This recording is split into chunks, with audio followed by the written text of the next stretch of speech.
Touchdown. Paper? Unbreaded!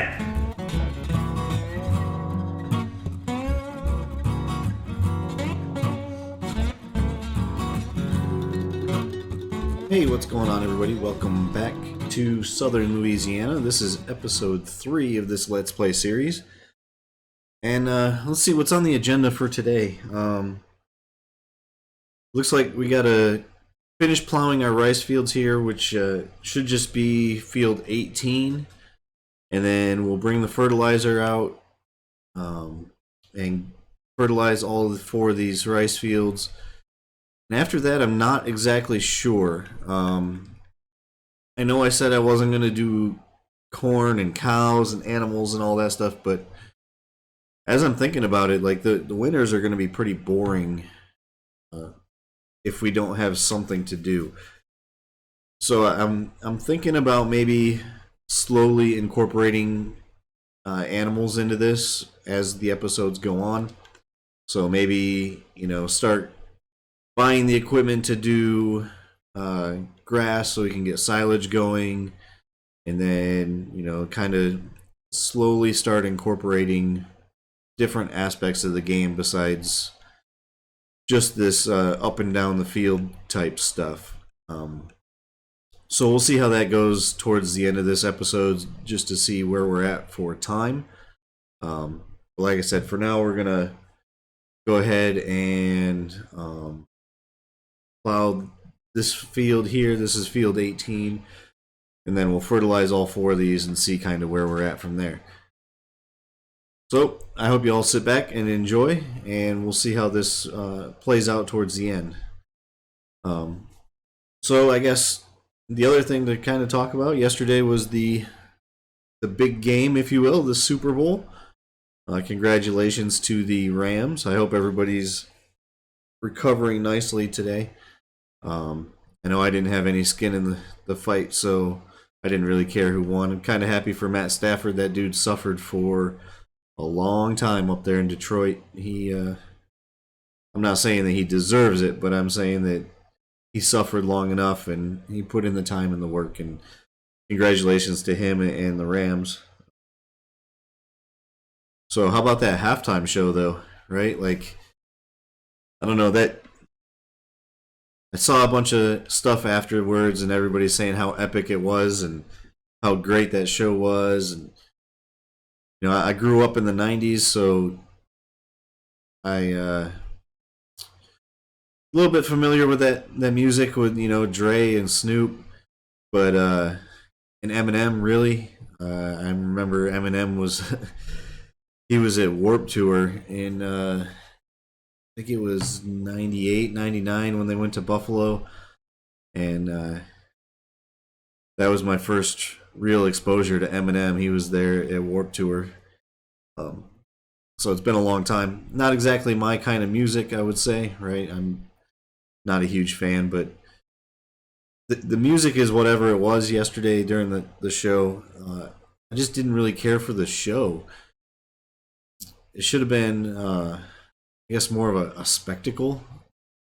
It seemed kind of boring, and there wasn't much of a show. But, to each their own. A lot of people liked it. I thought it was okay. But it is what it is, so coming up here on the end of the field. You know what? I'm going to go over and clean up 17 first. So, yeah, let me know what you think about, or what you thought about the game, about the halftime show. I know there's some controversies about the different artists being told not to do things or asked not to do things. Apparently, Snoop was asked not to dress in any kind of gang colors or anything, and he comes out in a whole gang suit. And apparently Dre was throwing up gang signs or something. I don't know. Eminem was asked to not take a knee, and he did it anyway. And I don't have any problem with that, honestly. These are all guys who, have kind of played the lifestyle of they're going to do what they want, and Nobody's going to tell them what to do. I'm okay with that. None of them are employed by the NFL. None of them have any future employment opportunities, I'm sure, because of that they may have jeopardized. But I didn't see any issue with it, so I don't know. I think it's Twitter just trying to make a big deal out of nothing. We all know how that likes to happen. But I also saw that a bunch of people were upset with calls towards the end of the game, pass interference and whatnot. I don't have any problem with those calls either. I think they were all legit calls. Some of them might have been close, but if you follow the letter of the law, they were legit, defensive holding, pass interference calls at the end there that kind of helped the Rams get set up to win. But at the same time, the refs didn't call anything all game. So why did they wait till the last drive to finally decide to call some penalties? I don't know. It's not like penalties didn't happen on every play. It always is that way, right? There's always something that you could call, and I get it. They got to let them play, but usually you see the referees kind of put their whistle in their pocket towards the end of the game and not so much at the beginning. And the Super Bowl just kind of happened to be the opposite way. They didn't call anything all game, and then they finally, pull the whistle out their ass at the end, and it didn't work out for the Bengals. But it is what it is, The refs do what they got to do, and it was just kind of unfortunate that it happened there at the end of the game for the Bengals. And I'm not even sure that the Bengals should have been there, as evidenced by how many times they let Joe Burrow get sacked over the last couple games, right? I think it was 7 or 8, 9 times against the Titans, and then 6 or 7 times in the Super Bowl he got sacked, right? Like they might want to look at investing in a offensive line that can protect that kid, because he's going to be good for a long time, as long as he stays healthy, obviously. But let's see. What do we got else? What else we have going on?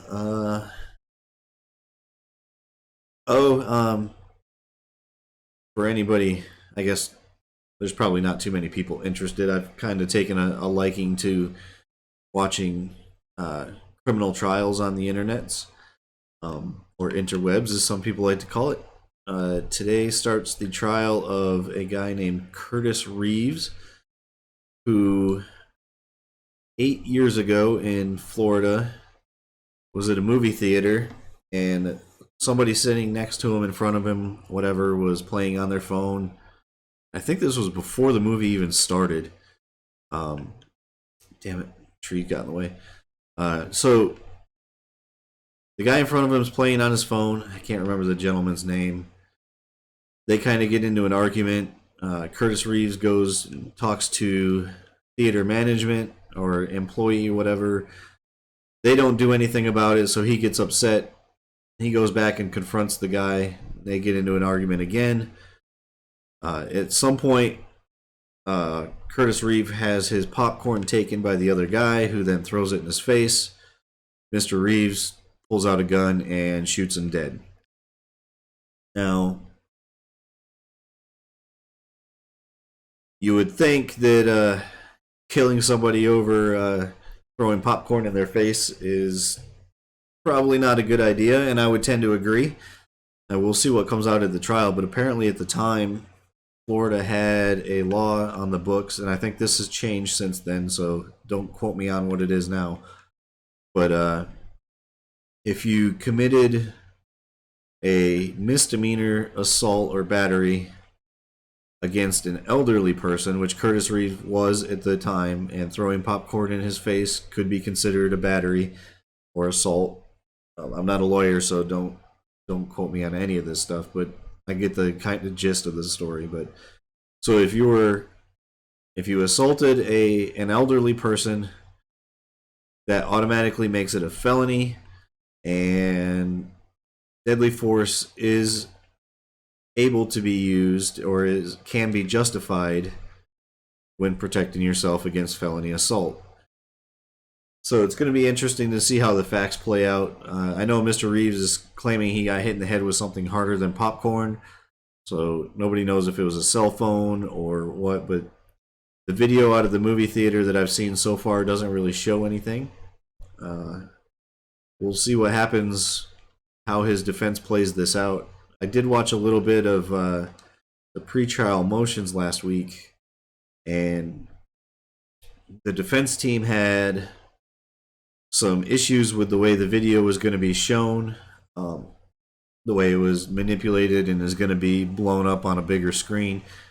And they quoted and used a lot of the testimony and theories and video knowledge that came up in the Kyle Rittenhouse case. So it'll just be kind of interesting to see how it plays out.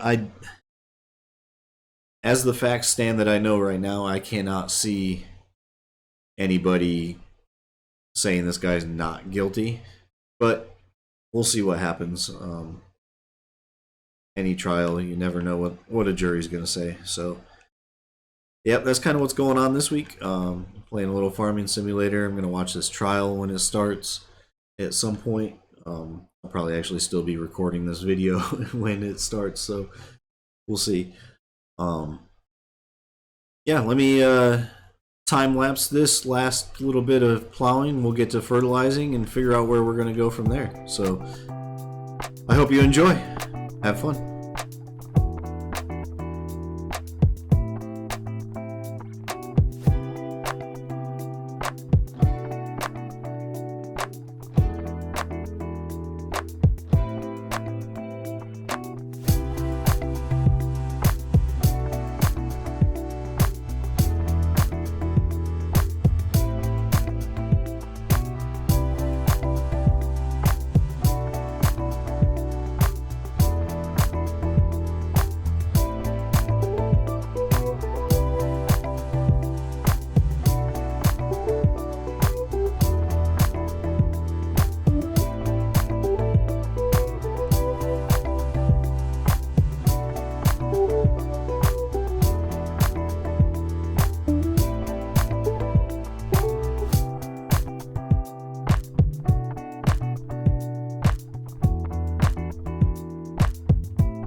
Okay, that'll finish up the plowing. GPS off here. Yes, I actually did figure out the GPS mod. Oh, we missed a spot. Which is pretty sweet. I definitely makes making straight rows much easier. And sometimes my OCD kicks in. It has to be straight. I get frustrated when it's not, but that's okay. We're gonna head back over to the farm, pick up the fertilizer. We'll fertilize these 4 fields, and then we're gonna have to kind of develop a plan from there. So we'll see you back out here on the fields with the fertilizer.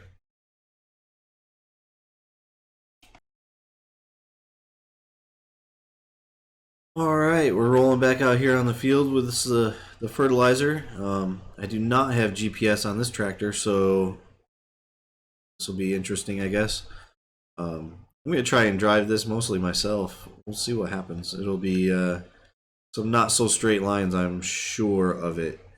But we'll get through it, and yeah, we'll see you after this other time lapse, I guess.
Well, I think I'm gonna hire a worker so I can get this drone up in the air. Let me know what you think.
Okay, now that the fertilizing is done, let's take a look at our map here.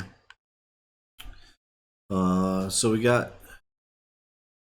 we put on there rye, 21, sugarcane on 20, and then we're saving these other fields for the next planting season. Sorry about that. So let's kind of take a look at what we want to do. Oh, you know what? So confused. I don't know what to do right now. Let's check out how much mower is gonna be. Kind of want to 22,000, and then I need something to pick it up. Not gonna have enough money for that. So I think everything's gonna have to wait until January, which is when we can sell our oats. Right here should be the highest price December-January time frame. So we'll sell our oats then. Let's see, the lowest price now is $9.37. We're in this area here. So it should go up quite a bit. We should be able to make some decent money off of that. Let's go ahead and come up here real quick.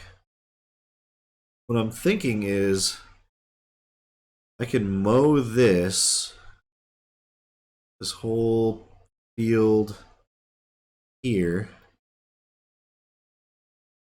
I can mow that and put it in the silo over here to make silage. And then that'll get us started on silage for our cows if that's what we decide to do.